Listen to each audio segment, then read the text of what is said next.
Olá, meu nome é Tiago, sou professor de vocês da disciplina de Clínica Cirúrgica e vim para dar essa aula sobre anamnese e exame físico no paciente cirúrgico. Num primeiro momento, precisamos diferenciar se o nosso paciente é um paciente de cirurgia de caráter de urgência ou emergência ou um paciente de cirurgia eletiva.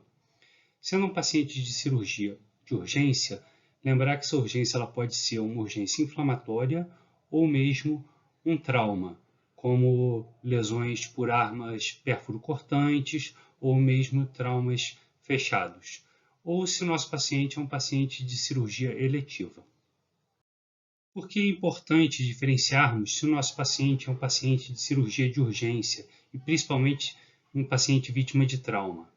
Porque o mecanismo é um pouco diferente na abordagem desse paciente. Lembrando que o paciente vítima de trauma, ele vai seguir uma sequência que a gente chama de ABCDE, que é uma sequência de atendimento ao paciente politraumatizado.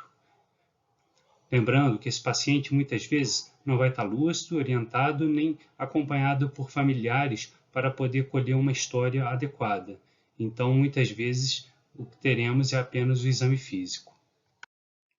Num primeiro momento, nosso paciente ele deve ser identificado. A identificação deve constar de nome completo, idade, sexo, cor, profissão, naturalidade e residência, local de residência. Por quê? Algumas situações, veremos que algumas doenças cirúrgicas são correlacionadas com a atividade profissional, algumas com idade, outras com sexo e muitas vezes a raça, a cor pode influenciar também na patologia de caráter cirúrgico. Num segundo momento, precisamos colher do paciente a queixa principal. A queixa principal ela deve ser coletada com as palavras do paciente. E a gente deve sempre se fazer a seguinte pergunta: o que o trouxe aqui? Ao desenvolver nossa anamnese, precisamos da história da doença atual. Então, algumas questões são importantes. Perguntar ao paciente o início do quadro, quando começou, quais seriam os fatores desencadeantes para aquela sintomatologia, quais seriam os fatores de melhora ou de piora, a periodicidade, a graduação da intensidade e explorar os negas pertinentes. Né? É importante também fazer uma anamnese sumária dirigida de todos os sistemas para identificar outras possíveis queixas. O próximo item da nossa anamnese deve ser a história patológica pregressa, né? Na qual devemos identificar possíveis doenças pré-existentes, as quais podem influenciar no tratamento cirúrgico desse paciente, uso de medicação regular, como, por exemplo, alguns pacientes que possam vir a usar anticoagulantes e, com isso, aumentar o risco de sangramento durante cirurgia, questioná-lo sobre possíveis alergias, principalmente alergias medicamentosas, não esquecer de perguntar sobre cirurgias anteriores que possam influenciar o tratamento da doença atual, possíveis internações prévias e histórico de transfusões sanguíneas, visto que cirurgia é sempre uma situação na qual pode haver um sangramento e ser necessário a hemotransfusão. Mais à frente, não esquecer da história fisiológica, né? Como foi o crescimento e desenvolvimento desse paciente, histórico de vacinação. Por exemplo, pacientes vítimas de traumas perfuro-cortantes, saber se a vacinação antitetânica está em dia. No caso de mulheres, o histórico de gestações, abortos, menarcas, ritmo menstrual e menopausa são importantes, visto correlação com o aparelho ginecológico feminino. Posteriormente, deve ser coletada a história social do paciente. A história social ela vai levar em consideração hábitos sexuais, hábitos alimentares, lembrando que algumas patologias do aparelho digestivo podem ser influenciadas pelos hábitos alimentares, histórico de tabagismo, etilismo ou uso de drogas, hábitos de higiene, principalmente quando pensamos em cirurgia de cavidade oral, como é a relação desse paciente com seus familiares, visto que, uma vez no pós-operatório, quem estará do lado de fora do centro cirúrgico será a família desse paciente para prestarmos algumas informações sobre o tratamento exercido e o nível de estresse que esse paciente é submetido no trabalho e também na vida pessoal. E como último item da nossa anamnese, é importante levar em consideração a história familiar do paciente. História de doenças crônicas ou neoplásicas na família. Principalmente as doenças neoplásicas, algumas delas têm um caráter hereditário genético bastante importante. Ao iniciarmos o exame físico do nosso paciente, devemos começar sempre pela ectoscopia, que nada mais é do que a observação cuidadosa do nosso paciente. Devemos avaliá-lo em relação ao status de lucidez, se ele é lúcido orientado no tempo e no espaço, o status de colaboração, se é um paciente que colabora à coleta da anamnese do exame físico, como é a coloração de mucosas desse paciente, lembrando que muitas vezes pacientes vítimas de trauma podem cursar com hemorragia e anemia aguda, se esse paciente apresenta cianose, se esse paciente apresenta icterícia, e lembrar que muitas vezes a icterícia ela pode estar correlacionada com quadros de sepse e muitas vezes correlacionada a lesões ou doenças da via biliar.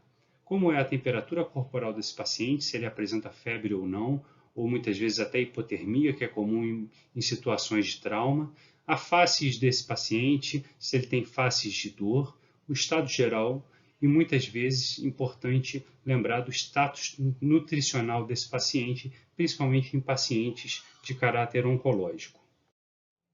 Os sinais vitais devem ser coletados: pressão arterial, frequência cardíaca, frequência respiratória, temperatura axilar e peso-altura, fazendo o cálculo do IMC. Começamos o exame físico do nosso paciente pela cabeça e pescoço. Então, considerar tamanho do crânio, assimetrias na face, o exame dos olhos, das pupilas, se são fotorreagentes simétricas, exames de orelhas, nariz e cavidade oral, como é a mobilidade cervical do nosso paciente, examinar a tireoide, lembrar que doenças da tireoide são muito comuns, principalmente em pacientes cirúrgicos, presença de linfonodomegalias cervicais e presenças de sopros carotídeos ou turgência jugular. O exame físico do tórax deve levar em consideração o ritmo cardíaco, as bulhas cardíacas ou presença de sopros.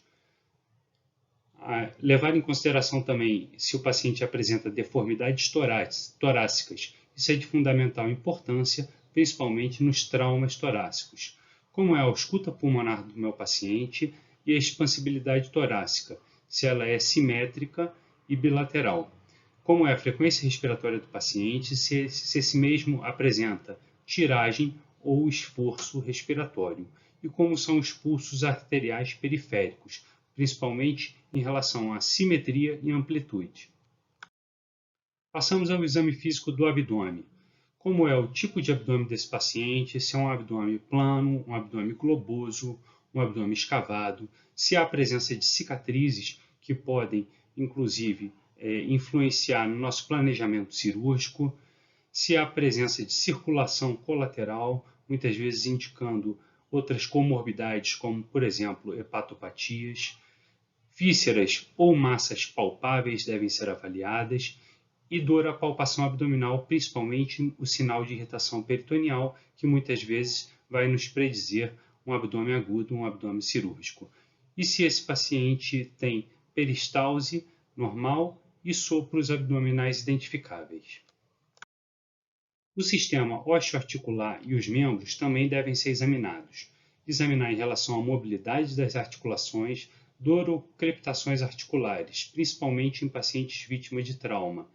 Como é o pulso periférico desses pacientes, se há presença de edema ou lesões de pele, muitas vezes podendo nos levar à hipótese diagnóstica de síndrome compartimental, e como é o exame físico das panturrilhas do paciente, no sentido de observarmos possíveis tromboses venosas profundas.